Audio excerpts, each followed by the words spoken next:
অন্নপূর্ণা ভান্ডারের টাকা না পেয়ে ধূপগুড়ি পঞ্চায়েত অফিসে বিক্ষোভ। অন্নপূর্ণা ভান্ডার প্রকল্পের আর্থিক সহায়তায় টাকা না পাওয়ার অভিযোগে ধূপগুড়ির একটি গ্রাম পঞ্চায়েত অফিসে বিক্ষোভ দেখালেন বহু উপভোক্তা। বিক্ষোভকারীদের দাবি, তারা নির্ধারিত সময়ে অফলাইন ফর্ম জমা দিলেও এখনো সেই ফর্মগুলির তথ্য অনলাইনে এন্ট্রি করা হয়নি। অভিযোগ, গ্রাম পঞ্চায়েত অফিসে এখনো বিপুল সংখ্যক অফলাইন আবেদনপত্র পড়ে রয়েছে, ফলে আবেদন প্রক্রিয়া সম্পূর্ণ না হয় বহু উপভোক্তার অ্যাকাউন্টে এখনো পর্যন্ত প্রকল্পের টাকা পৌঁছায়নি।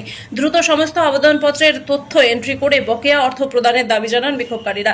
যদিও এই অভিযোগের বিষয়ে সংশ্লিষ্ট গ্রাম পঞ্চায়েত কর্তৃপক্ষের কোনো প্রতিক্রিয়া এখনো পর্যন্ত পাওয়া যায়নি। একজন বলেন, হ্যাঁ বলেন বলেন বলেন বলেন। আমি ফর্ম ফিল আপ করছি 2 তারিখে জমা দিছি। আচ্ছা, তারপরেও টাকা ঢুকে নেই। তারপর বলছে অনলাইনেও করছি, আজকে 2 তারিখ, তাও টাকা ঢুকে নেই। গেল মাসে তো ঢুকে নেই, এই মাসে তো কি বুঝতে পারছেন কেন টাকা ঢুকে নেই? আমাদের কোনো ডকুমেন্টস ভুল তাহলে বলবে যে ডকুমেন্টস, সেই ডকুমেন্টস বলবে। ফ্যামিলির কার্ডও নিছে, তারপরেও ঢুকে নেই। তাহলে আমরা এখন কোথায় যাবো? অর্ধেক কোথায় টাকা ঢুকে নেই? এরকম কতজনের টাকা যতজন আছে সবাই টাকা ঢুকে নেই। টাকা ঢুকলে কেউ আসতো না। যাদের ঢুকছে তারা আসে, যাদের ঢুকে নেই তারাই আসছে। বললাম, আপনাদের ফ্যামিলি থেকে কেউ কি কোনো চাকরি বাকরি করে? না না, আমার যেমন ড্রাইভারি করে, আর আমি গৃহবধূ। আপনি টাকা পান? দুটো বাচ্চা না। কি নাম দিদি আপনার? নরম রায়। আজকে কোথায় আসছেন আপনারা? হ্যাঁ, কোথায় আসলেন?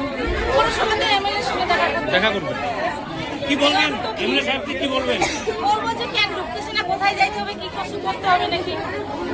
আমি তো অনলাইনও করছি, এখন বলছো অনলাইন করতে হবে, অনলাইনও তো আমি করছি। বাড়ি কোথায়? 9 নম্বর ওয়ার্ড।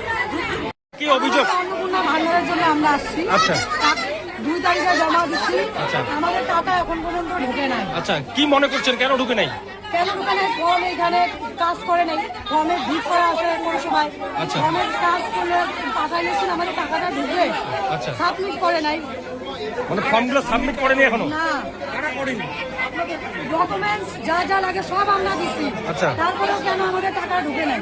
মানে কাদের জন্য এটা আপনারা টাকা পাচ্ছেন না? কি মনে করছেন? আমরা মনে করছি পৌরসভার লোকের গাফিলতির জন্য এটা হচ্ছে। ওনারা কাজ করেনি না, কত মহিলার এরকম টাকা ঢুকে নেই? অনেক মহিলা আছে আমাদের ওয়ার্ডে, যেমন আমরা 150 জন মহিলা আছি, আচ্ছা। তার মধ্যে 100 জন মহিলাকে টাকা ঢুকে নাই। না, আপনি অনলাইন করেছিলেন? অনলাইন আমাদের বলে করতে হবে না, আমরা অফলাইনে জমা দিচ্ছি। অনলাইনে বলছে করতে হবে না, কে বলছেন অনলাইন করতে হবে? এই পৌরসভার লোকই বলছে। নামটা বলতে পারবেন? হ্যাঁ, পলাশ ঘোষ। পলাশ ঘোষ উনি বলছিলেন আপনার? হ্যাঁ, কি নাম দিদি আপনার? হ্যাঁ, আপনার কি নাম? পম্পি ঘোষ। কত নম্বর ওয়ার্ডে বাড়ি? 11।